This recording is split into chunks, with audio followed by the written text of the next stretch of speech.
Bonjour, je vous présenterai ici 12 hauts faits de l'action de Dieu à mon égard.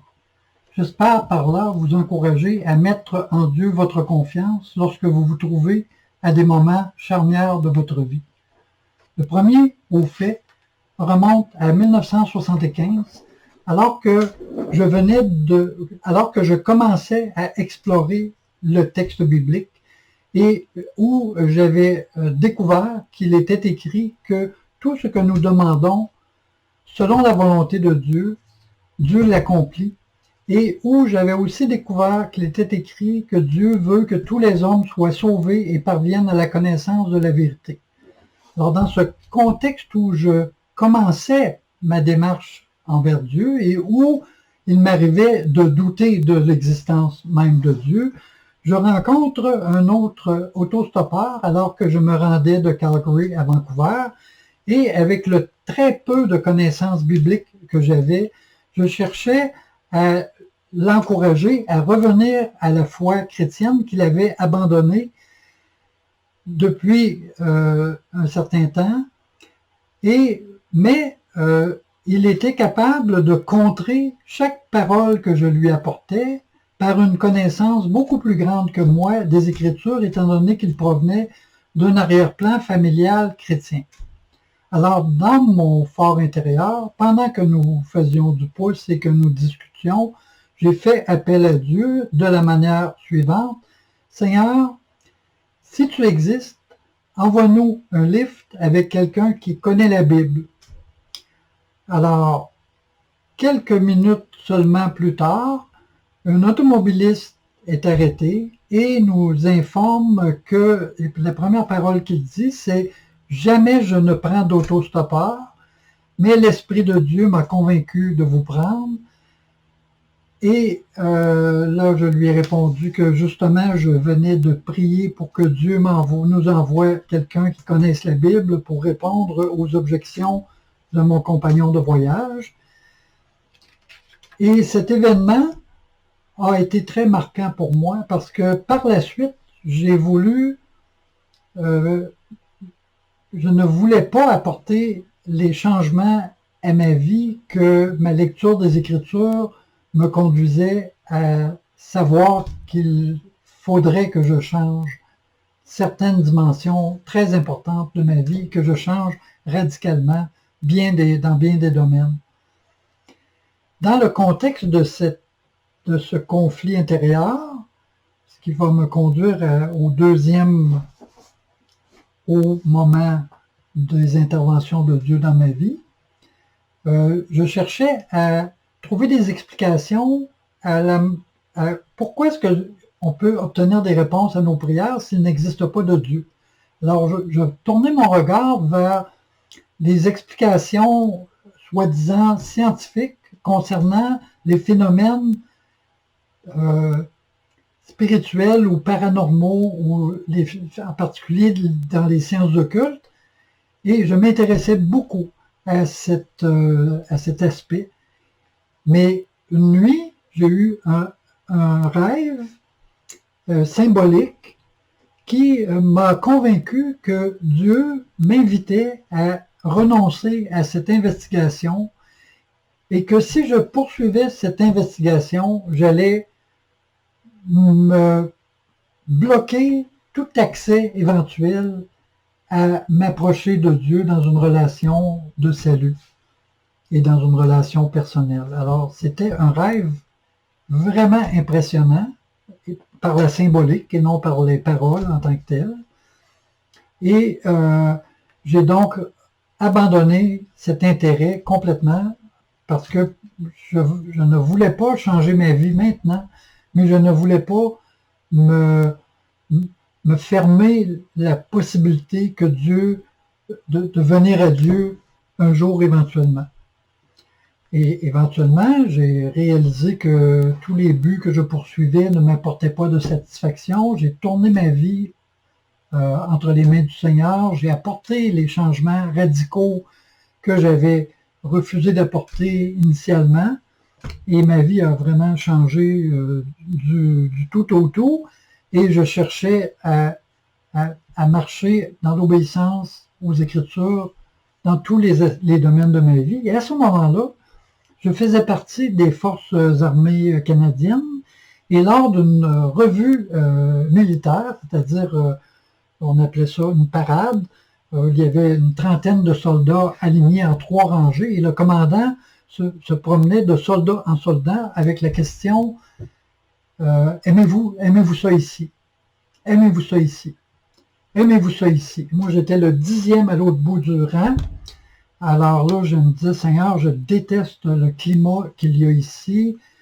Je ne sais pas quoi lui répondre. Je ne peux pas lui dire non. Ça serait perçu comme un acte de rébellion. Je ne peux pas lui dire oui parce que ce serait carrément lui mentir. Au secours, Seigneur, je ne sais pas quoi faire. Délivre-moi. Et lorsque le commandant est arrivé à moi, j'étais caporal alors que les autres étaient simples soldats. J'étais médaillé de Chypre. Alors le commandant m'a demandé, Caporal Garneau, où étiez-vous avant d'être ici? Alors j'ai répondu à Chibougamau et là il m'a dit est-ce que vous aimez ça ici? Et là on était à la base de Valcartier. Est-ce que vous aimez ça ici? Alors moi, sa première question m'a donné l'idée de répondre il y a beaucoup plus d'actions ici, mon commandant, qu'il n'y en avait à Chibougamau. Et là, la leçon que j'ai retenue de ça, c'est que oui, il est toujours possible de dire la vérité. Et dans le cas où l'on désire dire la vérité, Dieu nous fournit le moyen pour le faire. Et pour moi, c'était un haut fait de Dieu dans ma vie. C'était environ en 1978.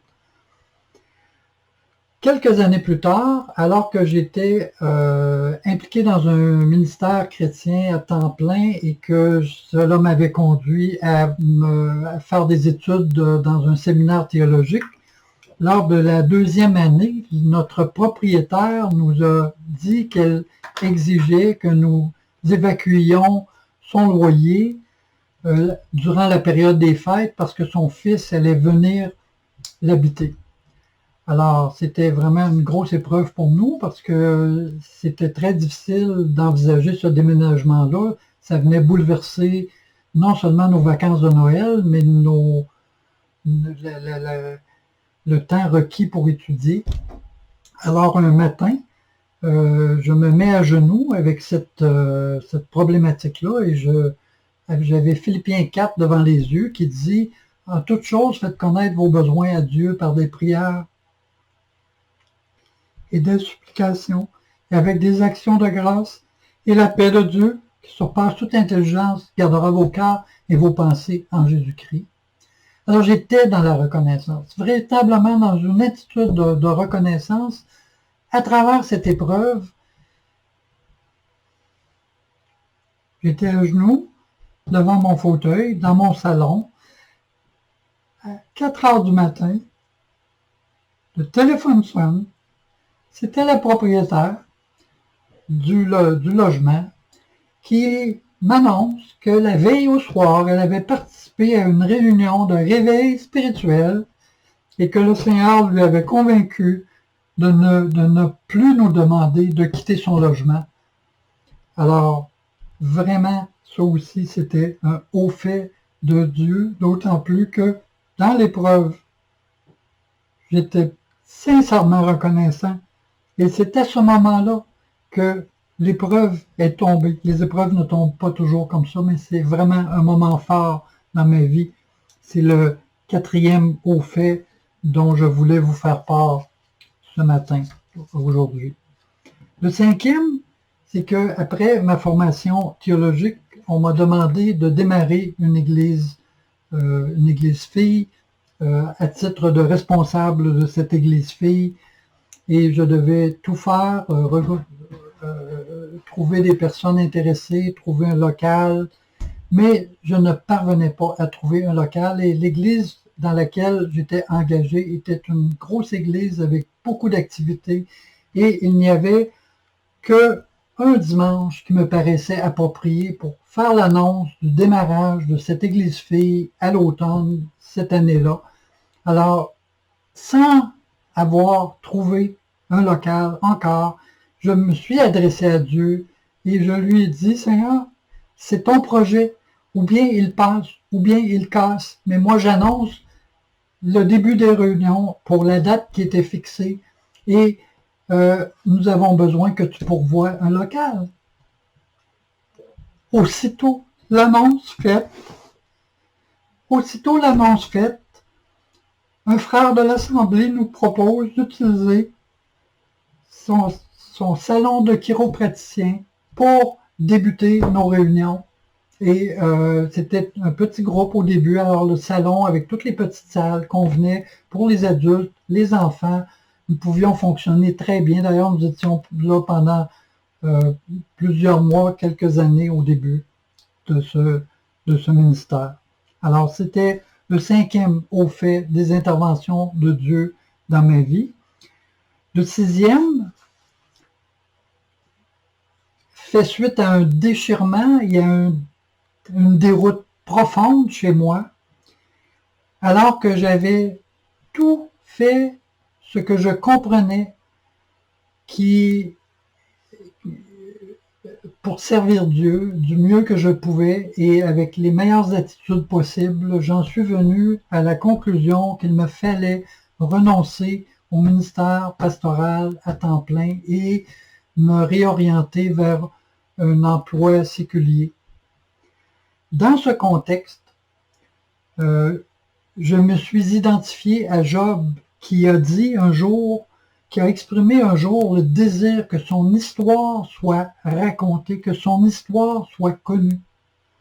Alors, j'ai formé le vœu et la prière à ce moment-là, que Dieu me permette un jour d'écrire mon histoire parce que je ne comprenais vraiment pas ce qui m'apparaissait être un gros fiasco dans ma vie, alors que j'avais consacré 11 ans de ma vie à me former pour le ministère, à m'impliquer dans le ministère et tout à coup d'abandonner cette voie pour m'en aller dans un travail séculier.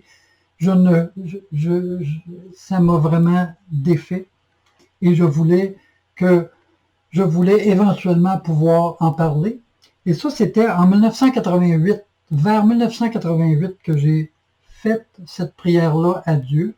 Cette prière-là a déterminé par la suite mes choix de carrière, qui est un septième moment fort des interventions de Dieu dans ma vie. C'est toute l'orchestration par Dieu d'une carrière qui s'est étendue de 1987 à 2015.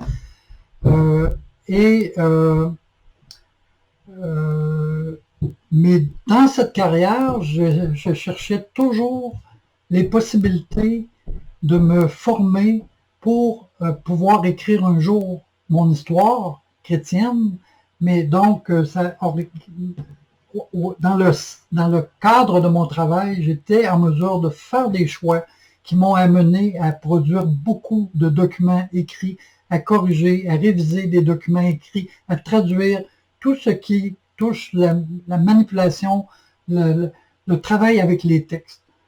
Alors, mais Dieu intervenait pour m'ouvrir des portes, m'ouvrir des possibilités, orienter ce cheminement d'une façon vraiment incroyable.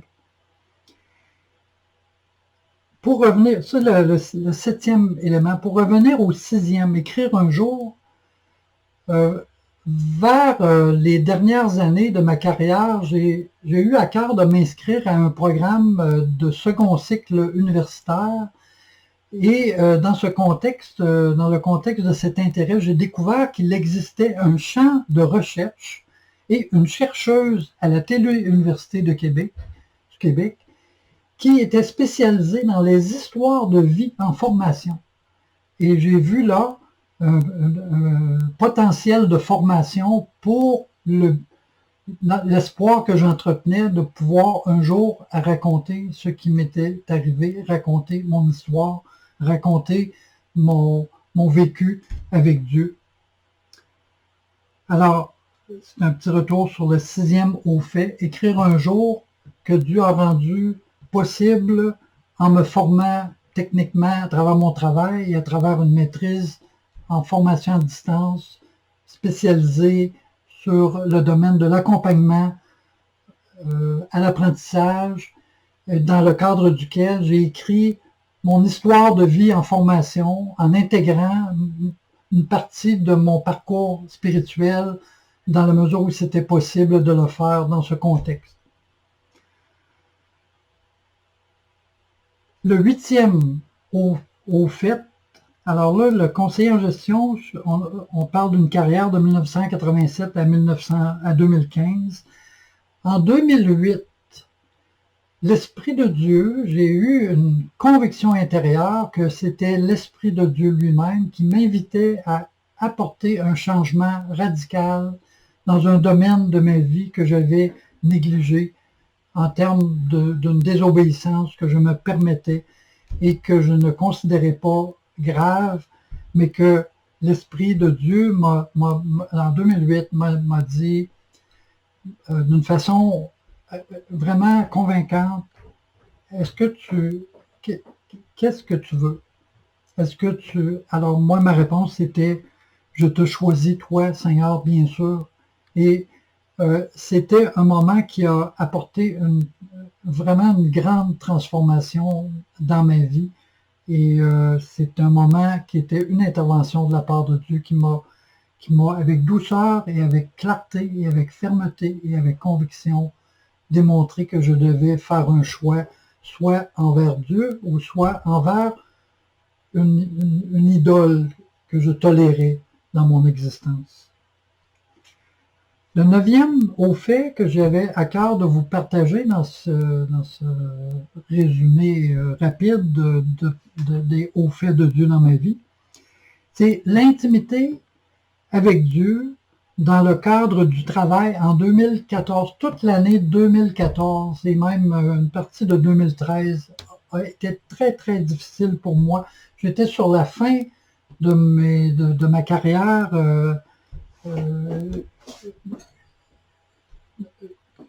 que Dieu avait mis. J'étais sur la fin de ma carrière, j'étais sur le point de prendre ma retraite un peu plus tard, ce que j'ai fait en 2015. Mais à chaque jour, lorsque j'arrivais au travail, les mandats qui étaient devant moi me paraissaient impossibles à cause de leur envergure et du délai très bref que nous avions pour réaliser les tâches qui m'incombaient. Et à chaque jour, j'entrais très très tôt au travail, je venais devant le Seigneur en ouvrant mon ordinateur, je remettais ma journée entre les mains du Seigneur et je faisais du mieux que je pouvais tout au long de la journée, mais les journées passaient, 3 secondes plus tard, j'avais l'impression que seulement 3 secondes étaient passées, la journée était terminée, j'étais épuisé, mais j'avais bien réussi à faire toutes les tâches qui avaient besoin d'être faites dans ce contexte-là. Ça a duré 1 an. Et ce n'est qu'une fois à la retraite, au début de l'année 2015, que je me suis rendu compte que ça avait été une période de formation intense à l'intimité avec Dieu, dans le cadre de mes activités professionnelles normales, mais qui étaient devenues extrêmement accélérées et intenses. Le 10e élément au fait de Dieu, c'est que en 2017, il s'est présenté un cours de 2e cycle en théologie à l'École de théologie évangélique du Québec, dont les locaux sont à Montréal. Et c'était un cours sur comment, en fait, je ne me souviens pas en ce moment du nom du cours, c'est un des cours de base en théologie. Mais moi, le travail que j'ai fait dans ce cours-là était comment évaluer une expression théologique. Une expression théologique que l'on trouve dans la bouche d'une personne, dans les pages d'un livre ou dans la pratique d'une église ou dans la pratique d'une organisation chrétienne. Comment évaluer si cette expression théologique-là correspond aux enseignements bibliques. Alors, ce cours-là, j'ai eu la conviction de la part du Seigneur d'aller le suivre. Ça m'attirait. J'ai mis ça devant le Seigneur et la conviction est venue j'ai suivi le cours et je me suis rendu compte, en suivant ce cours-là, que ça me donnait des éléments de réponse à des questionnements que suscitaient chez moi les pratiques de mon environnement, de l'environnement chrétien dans lequel j'évoluais à ce moment-là. Et ça m'a aidé à faire une transition entre deux cultures chrétiennes, ce qui m'a conduit peu après à me joindre à l'EVA. Et vraiment, je vais dans les résumés de toutes ces expériences-là parce qu'il y aurait vraiment beaucoup à dire pour chacune d'entre elles. Le 11e au fait de Dieu dans ma vie, c'est en 2019, j'ai eu la conviction dans la prière de ressusciter le grec biblique que j'avais appris et dans lequel j'avais beaucoup investi. J'étais rendu à pouvoir lire mon Nouveau Testament grec sans aide. Et là, en 2019, j'ai eu à cœur de ressusciter ces connaissances-là qui étaient restées dormantes pendant toutes les années, depuis 1987 environ. Et aussi l'hébreu biblique, que je n'avais pas appris, mais que j'ai commencé à apprendre il y a 2 ans. Et c'était avec conviction que j'ai entrepris cette trajectoire-là, et aussi avec la conviction d'être intentionnel dans la réflexion et l'étude de matériel chrétien, théologique, pratique, comme par exemple présentement nous sommes en train de faire des réflexions bibliques autour du thème de l'expérience personnelle de Dieu avec un groupe dans notre Église. Et pour moi, tout ça fait partie d'une formation intentionnelle et soutenue pour continuer à progresser dans ma compréhension et dans ma pratique de ce que Dieu attend de notre part, ce que Dieu attend de nous. Et, au fond, l'hébreu biblique, c'est vraiment très difficile de l'apprendre, mais après 2 ans, je commence à pouvoir en tirer profit. En fait, ça fait plusieurs mois, mais de plus en plus, j'en tire profit et de plus en plus, il est possible et moins difficile pour moi de lire le texte hébreu. Le 12e au point dans les interventions de Dieu dans ma vie, eh bien là, je vous amène dans le présent. C'est les relations d'appartenance. Dieu est à l'œuvre dans mes relations d'appartenance au niveau de ma famille, au niveau de mon Église et au niveau de mes amitiés. C'est un domaine où il m'est facile de ne pas me sentir comme une partie intégrante, comme faisant partie intégrante du milieu où je suis. Et le Seigneur est en train de me convaincre qu'il agit dans ma vie, qu'il agit dans la vie des personnes avec qui je suis en interaction au niveau de ma famille et au niveau de mon Église et dans tous les contextes où j'interviens. Donc, c'était les 12 au fait de Dieu dans ma vie. Ceux-ci ont eu pour effet de m'encourager dans des décisions parfois difficiles que je venais de prendre pour marcher avec Dieu. Celles-ci m'ont appris que oui, il existe véritablement un Dieu personnel qui agit dans nos vies. Qu'en est-il de votre expérience personnelle avec Dieu? Vous n'en avez aucune à ce jour? Ou elle est stagnante depuis longtemps? Ou elle est dynamique et une source d'encouragement pour vous-même et pour vos proches? Sachez que Dieu agit maintenant dans votre propre vie et que la parole du prophète Malachie est toujours d'actualité. revenez à moi et je reviendrai à vous. À ce, j'ajouterai, ça, vous trouvez ça dans Malachie 3, verset 7, et j'aimerais ajouter Jean 5, verset 17, où Jésus répond à ceux qui s'opposaient à lui. Mon Père, jusqu'à maintenant, mon Père agit.